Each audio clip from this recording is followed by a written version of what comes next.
Welcome to the Stay Paid podcast, where we help agents and entrepreneurs master the latest business trends to unlock growth and create a life of freedom.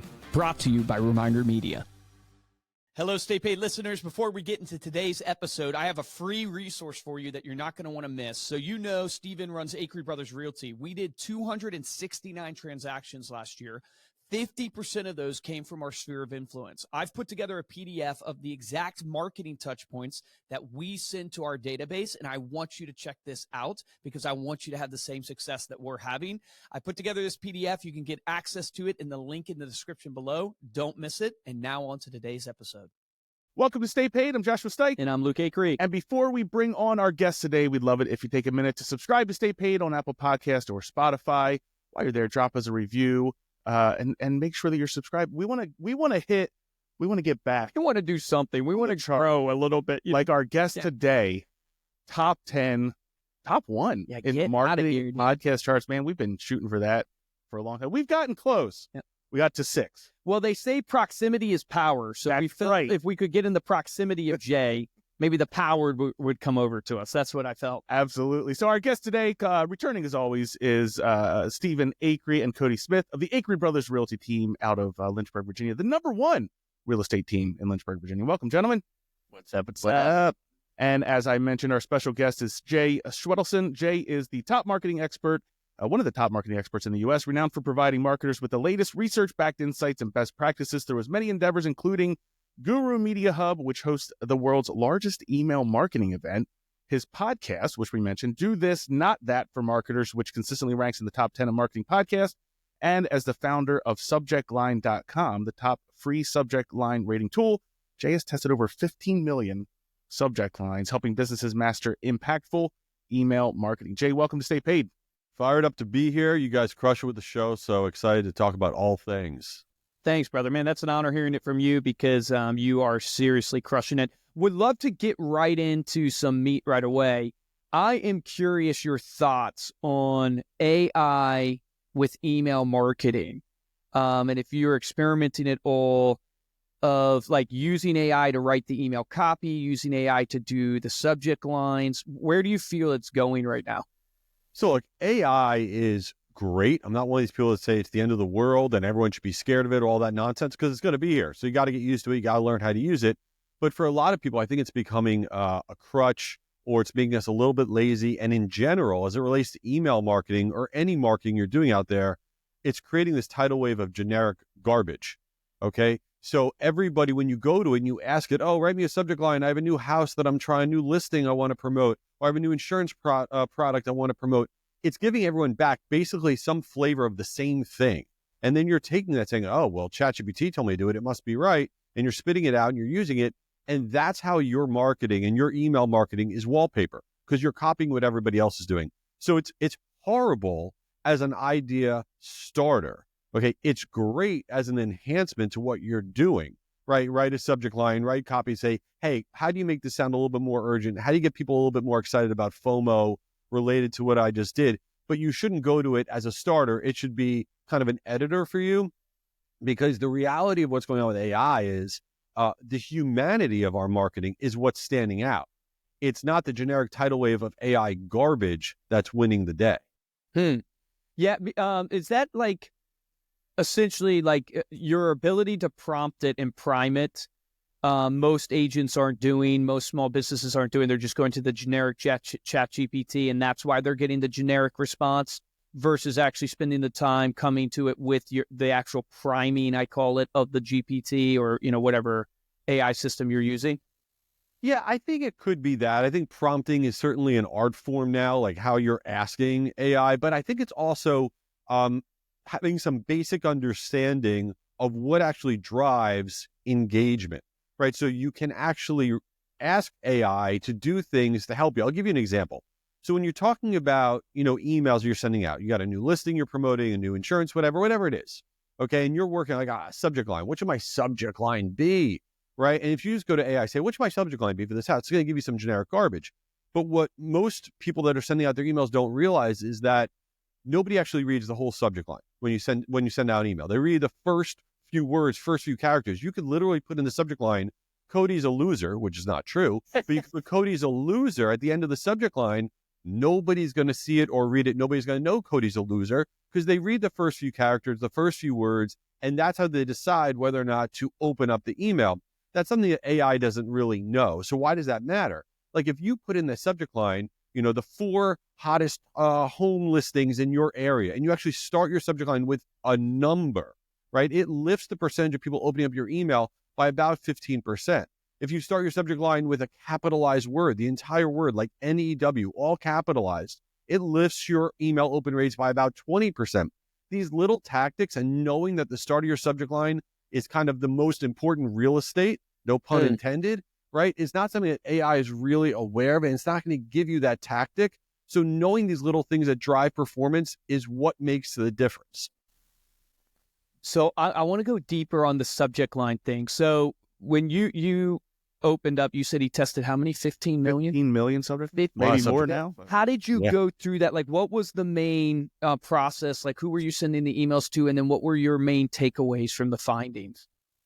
Yeah, and so I have an agency, right? And in my agency, we do all sorts of different media and stuff, and I was never getting business. For some reason, I was going to these pitches, I was saying, we do all this different media, direct mail, email, search marketing, whatever. I was getting no business. So I wanted to be known for something. So I said, you know what, let's be known for email. It'll be my backdoor in to getting business from my agency, because I think it's really important to be known for something, whatever industry you're in.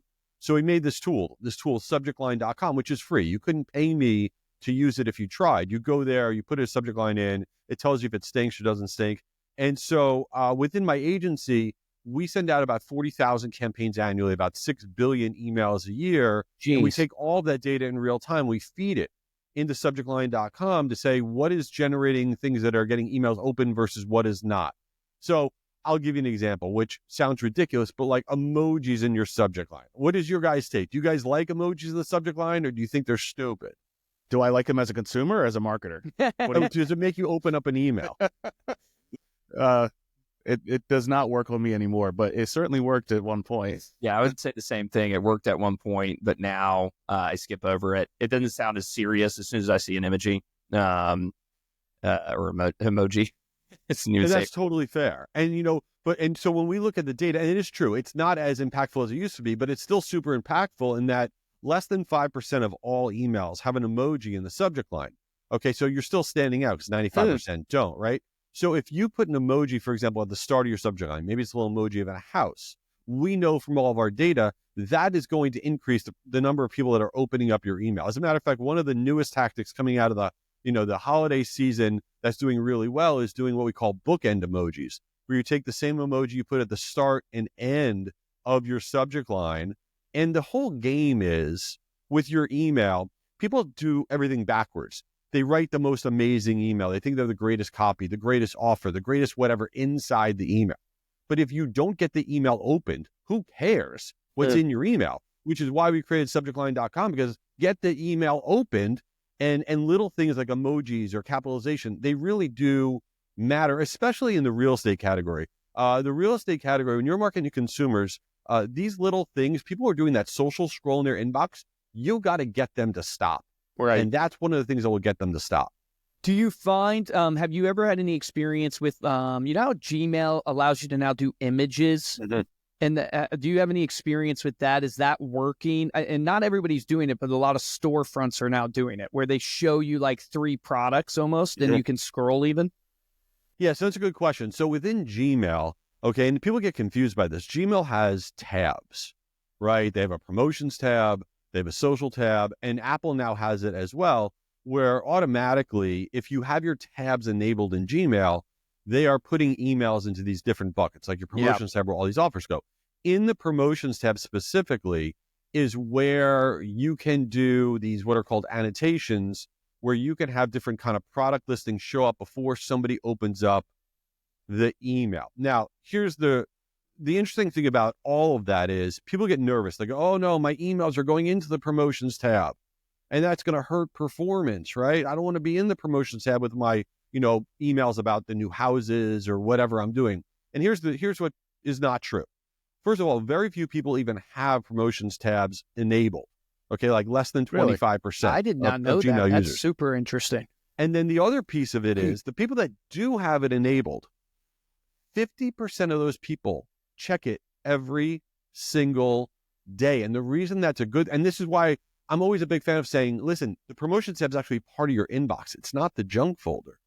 And so you don't want to try to get out of it, because the promotions tab is very similar to going to the mall.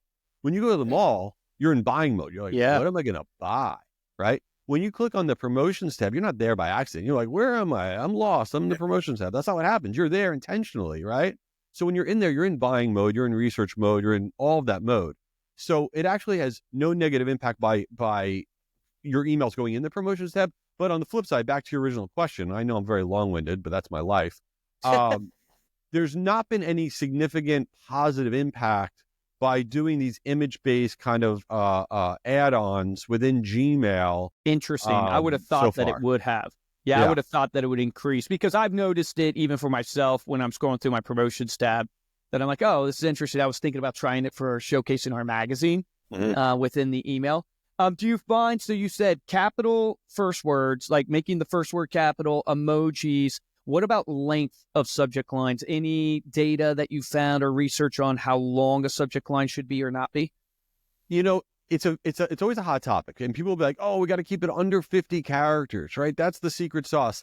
I live in a different camp where all I care about is standing out. And the two tests that I think are really interesting to try that I don't think enough people do is, number one, super short. Like, for example, 2-word subject lines do really, really well. And the reason being is when you go ahead and you look at your inbox, forget about what those 2 words are. Visually, there's a lot of white space, okay, in the email that you're sending out when you only have 1 or 2 words in the subject line. So instantly your email stands out. That's a really cool way to kind of break up the monotony of all the emails that are in the inbox. So I would try a super short subject line. The opposite of that, which not enough people do, okay, is the craziest long subject line. Fill up the entire subject line bar. Know that it's going to get cut off. Who cares? Because again, your subject line is going to stand out against all the other subject lines because it's longer than every other one. And it feels like a gimmick. It feels like a game. It's not clickbait or anything like that. You're still saying the right stuff, but you're trying to do marketing. You're trying to say, every time you hit send, what am I doing to have my email stand out and not everybody else's? That's what we got to do. Yeah, and it's you are correct, because I think about just looking at my Gmail yesterday and going, the emails that don't have, they don't flow in the flow because they're just so short in the actual subject line. It does pop in my Gmail feed. I'll have to think about Outlook. It probably does in Outlook. I just haven't recognized it. Okay, so then, with the subject lines, what about moving to the actual body of the email? Because there's a lot of talk saying on length, how you kind of flow it out in the email to make it scannable. So because people don't really read, they scan. What are your thoughts there in length of the body of the email and what you've seen? Well, okay, so there are a few things about the body of the email. Number one, think about who you're sending to. If you're sending somebody new relationship, okay, versus somebody that, let's say, has bought a home from you before, is an existing client, whatever, 2 very different populations of people. Net new people don't care about you. They barely opened up that email, so you have to be super short. I'm talking like less than 75 words short, because they don't care. Now, the people that are your ongoing customers and whatever, they're interested in what you have to say because, they've already bought into you. You can be in that 150 word to 200 word zone. But the secret sauce stuff, I'll give you 2 secret sauce things within the body of the email that I think most people sleep on. Number one is your call to action buttons. We all put in there, these little rectangular buttons, right? And maybe you want somebody to register for something, right? So what do we all do with that button? We write the word register because that's what we want them to do. But that's not a benefit to the person. That's what you want them to do. It's a commitment that you're asking them to make. So the craziest stat is when you write your call to action buttons in first person, it increases your click-through rate by over 20%. So for example, if you were trying to get somebody to register for something, instead of writing the word register, if I send you an email, I split my audience in half, and one version said register on that button, the other one says, I want in, register versus save my spot, right? All of a sudden you feel a little bit invested in whatever it is, right? Or it's something you want them to download. Do you write download or send it my way, or download versus I need that, with an exclamation mark. That's so that good. little thing, it's not like someone's going to look at the button and be like, this button's awesome. I love this button. But it's that millisecond of, hey, maybe I want to do this. And then the other secret sauce thing is adding a PS. To your exact point, nobody reads your email. They read the headline, scan a little bit, maybe a bullet, and they go down to the bottom. And if you don't have a PS in your emails with a link to the offer that you're promoting, you are failing. You'll get an additional about 15% of click-throughs overall if you add a PS with a link to that offer, because that is what our minds do. We go right to the bottom. Do we have a PS? We do. Yeah. Yeah, I thought we did. Always from you. I thought it was from me. I thought I saw my face next to a PS. Say, Dan must be listening to you, Jay. Yeah, Nice. seriously. Perfect. Yeah. Jay, do you have any advice for like if it's a service-based industry versus a product based industry? So like we don't have too many offers because we're in a service-based industry, where if I had a product that I was giving a discount on or something along those lines, I feel like those call to actions would be a little bit easier. Any advice on, what we could do with offers, or if it's not really an offer, it's like, hey, receive our listing presentation, receive our, our guide from listed to sold, something like that. Any advice there? Yeah. So in the service world, the number one thing you got to think about is the very first email you send to somebody. The first time that you are sending anything to somebody that you've never emailed to before. And the reason it's so incredibly valuable in the service space is that when you send somebody that first email, there's something that's happening from a technical perspective. You're sending infrastructure and that person's receiving infrastructure or having a conversation. And if the person opens and clicks and engages with that email, then the likelihood of you staying in that person's inbox goes up by over 85%, because basically what's happening is that receiving infrastructure is being like, oh, they open this from a new sender. They must be interested in this person, this thing, whatever. If they don't open, what you're telling your infrastructure is, I don't know who this is. I don't care. Send it to junk. And so what does that all mean? And what does that have to do with the service world? So the mistake in the service sector that most often happens is you get an email address. You just had a meeting with somebody. Maybe you did a trade show. I don't know where you get it from. Okay. You downloaded it, whatever. You send them an email. And what do you immediately do? You are promoting something, right? You're just promoting something right out of the gate. The person's like, this is garbage, delete, whatever. And then your future emails just go into the junk folder because that person didn't engage. So what you want to think about is that first email you send is the most important email you're ever going to send to somebody. You got to get it open and you got to get that person to engage with that email. And you should not worry about getting an opportunity on that first send. You're laying the groundwork for the future. So when you do send that first thing, you want to say, in the subject line, first of all, it's be super compelling. Like, thank you, and I got something for you, ... Thank you, special something just for you, ... Whatever. Get that email open. If it just says thank you, you've absolutely failed in everything you're doing because nobody's going to open it. But when they do open it, it shouldn't be like, hey, I need you to check out this listing, blah, blah, blah, blah, blah, because I got a new listing. I'm so cool, right? It's got to be, listen, I did some research in your area, and this is really cool. And values have gone up by 30%. And did you know that if you do a renovation here, I just saw this article. Here's a link to this article. It's ungated. There's no form. Something that's truly of value to them. It's establishing you as a thought leader in their mind, as a reliable resource. And you're not trying to get them to do anything other than engage. That's the number one thing that I think that folks in the service category make the mistake is they burn the bridge without even knowing they burnt the bridge. Yeah. Yeah, it's just a super tough balance because obviously you got such a long sales cycle. So most people aren't in the buying mode that we're trying to engage with. And so it's finding that content that they're going to engage with that's of value so we can get them to that place where we're the trusted, advisor. We're the ones they think of when they go to buy, go to sell. Yeah. And I'll tell you what, one other thing that I think that in general, I see it in real estate a lot and I see it in insurance a lot. The mistake that most people make is they go, oh, our emails aren't doing well because we're sending too much. They think that the issue is that they're sending too frequently and that's why their performance is down. That couldn't be further from the truth. The irony of email is you don't go to the junk folder or spam folder anymore because you put the word free in your subject line. Spam trigger words are not a thing. That's from 1984. It's a myth. Okay. You go to the junk folder, the spam folder, because you don't have engagement. You have a lack of opens and clicks. From a technical perspective, you need a certain level of overall engagement to stay in everybody's inbox. So the irony is, if you're not sending out at least a weekly email, you have no shot of staying in the inbox because you're not going to generate enough engagement with your recipients to look like you are an ongoing active sender. So this idea that you're sending too much is a total myth. This idea of spam triggers is a total myth. I mean, you need to send out relevant stuff. You can't be wallpaper or be garbage, but you need to send out probably more than you think you do.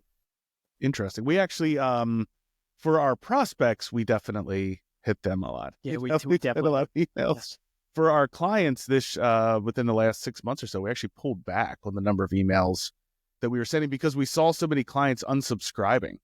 Like we had customers where almost half of our customers are actually unsubscribed from our emails. So we started sending less. So I would argue unsubscribes are great. Yeah. And I'll tell you why. Number one, why did they unsubscribe? So maybe they unsubscribe because, hey, they're in a different market, they're in a different thing, they're whatever. Not everybody's meant to be on your list. And unsubscribes do not hurt your deliverability. Okay, they're actually engagement. They're not a bad thing. And unless you're doing something, which I highly doubt, epically wrong, unsubscribes are fine. Generally speaking, over 95% of unsubscribes are from people that have not opened or clicked on one of your emails in over 6 months, right? So these are people that are kind of boat anchors for you anyway. So I don't really often try to change what I'm doing because of unsubscribes. Spam complaints are different, right? That's bad. But that's interesting. And here's what happens though. You get this confirmation bias. So when you do something like that, what happens is you send out less, and on the sends that you are doing, they do way better. Like, oh wow, you went from a 30% open rate to a 40% open rate when we cut back to, once a month instead of every week. And you say, oh, it's doing better. But I would argue, in aggregate, if you look at your net unique opens over a 6-month period, are you actually getting more net unique people to open, or are you not? And if you're not, then are you in fact doing better? That's kind of the way I look at it. What do you think, what have you seen good open rates to be? Yeah, I don't know if you have a ton of experience in the real estate or insurance financial industry, but those service-based industries, what's like good open rates? What should people be thinking in terms of prospects versus clients and stuff like that?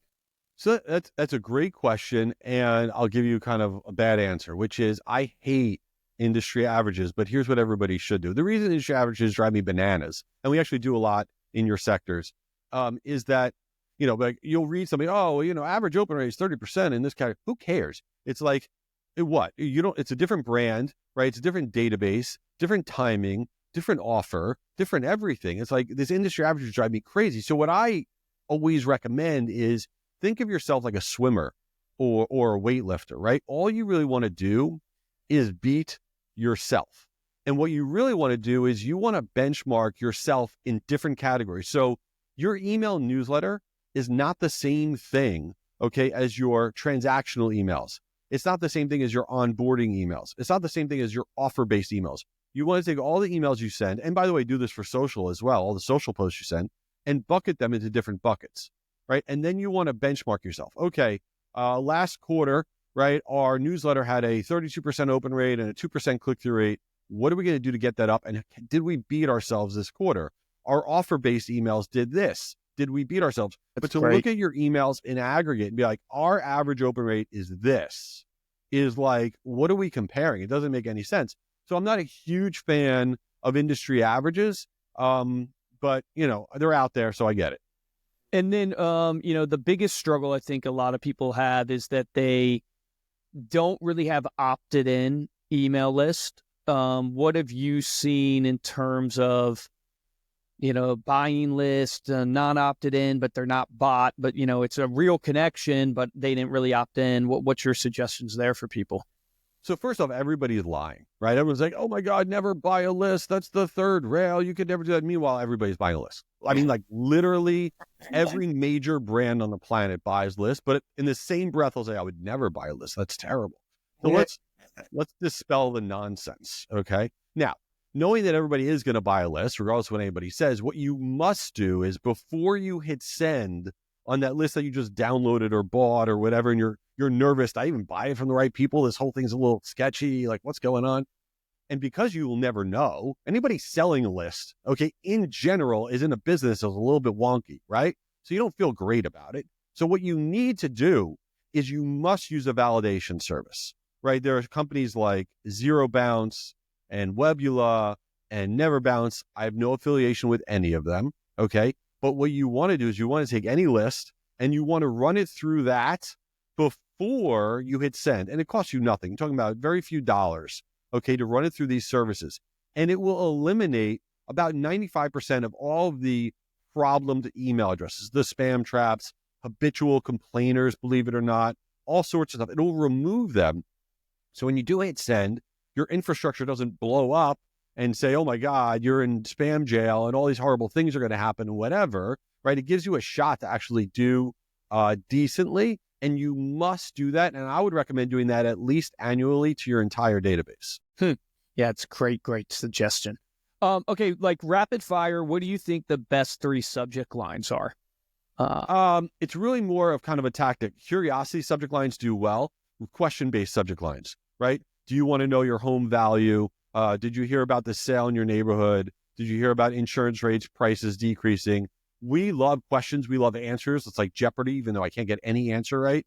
That's why these shows exist. So curiosity-based subject lines are everything, okay? And then also FOMO, of course. Urgency is the number one thing that's going to improve engagement in your subject line, whatever, 2 days left. Oh my God, this house isn't going to last long. This just hit the market today. Anything to do urgency. So urgency and curiosity are probably the 2 best things. And then personalization, not name personalization.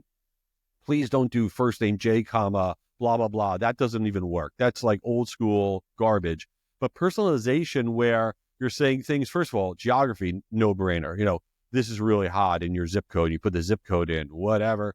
Personalization at the geography level is really, really great. But then also like lifestyle interest personalization crushes it. We say, this is perfect for golf enthusiasts. This is a great community for DIYers or whatever. The sooner you tell somebody who they are, right, the faster it is that they want to engage. Grandparents love this neighborhood and you're marketing to an older audience. That is the win. Yeah, so, man, that's so so with good. that though, how do you go about segmenting your list? Wow. So like when I hear that answer, I go, well, I already need to have segmented each of my lists to give the offer or not offer, but this is perfect for golf enthusiasts. Well, I need to know, that I have a database that it goes and golfs, right? How do you go about segmenting the list well? Yeah, and that's a tough one, right? Because if you don't have the data upfront, it'd be hard.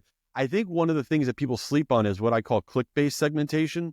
So let's say you send out your ongoing emails, newsletters, whatever, and in those emails, maybe you have 3 different things. If you're promoting real estate listings, this listing's a country club listing that has all about golf, and then this one's something that's all about pickleball, and this one's all about whatever. And then you take, as the people are getting that, if somebody clicks on the golf one versus the pickleball one in your database, what you really want to be doing is you want to be capturing the click-based segmentation and tagging every time you have a link in any of your emails. There should be tags that you have related to what it is that they're basically raising their hand and saying that they're interested in. So then down the road, you're like, okay, let's pull everybody that's clicked on anything from a country club community, whatever we promoted in the last 6 months, because we know they're good for this.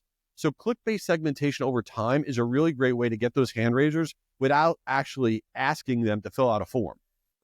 Are you doing that? Like, are you the tactical of that? Are you doing that manually? You're putting like a query string or whatever, putting a UTM parameter that has that tag in it, and then manually going back and updating your CRM, or have you found a tool that will actually update your contacts? Yeah, a lot of the sending platforms have that functionality and capability. And what's funny about all of our sending platforms, it doesn't matter what anybody's using out there to send out their email.